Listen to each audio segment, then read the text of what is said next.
ঘাইপথ যাব চহৰৰ মাজেদিয়েই নিজৰ স্থিতি ততল বোকাখাতৰ দল সংগঠন ৰাইজক লগত লৈ কৰিলে সিদ্ধান্ত চূড়ান্ত।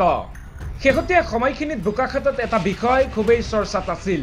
4 লেনযুক্ত ৰাষ্ট্ৰীয় ঘাইপথ চহৰৰ মাজেদিয়েই যাব নে চহৰৰ কাষেদি যাব।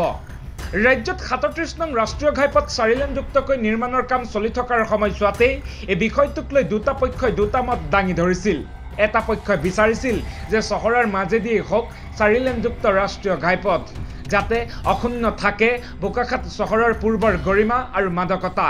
আনটো পক্ষই বিচাৰিছিল চহৰৰ মাজেদি নহয়, নতুনকৈ নিৰ্মাণ হ'বলগীয়া পথটো যাওক চহৰৰ কাষেদি। এই বিষয়টোক লৈ শেহতীয়া মাহকেইটাত দুটা পক্ষই পৃথক স্থানত অৱস্থান কৰিলেও দল সংগঠন আৰু সচেতন লোকৰ প্ৰচেষ্টাত এই বৰ্ষৰেই 23 জুনত অনুষ্ঠিত হৈছিল এখন ৰাজহুৱা সভা।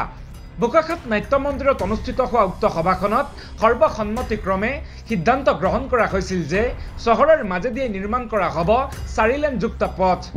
পিছে পৰৱৰ্তী সময়ত এই প্ৰস্তাৱৰ বিপৰীতে একাংশই পক্ষপাতমূলক স্থিতিত অৱস্থান কৰে। তাৰ প্ৰতি লক্ষ্য ৰাখি পুনৰ এখন সভা অনুষ্ঠিত হয় বোকাখাতৰ নাট্য মন্দিৰত।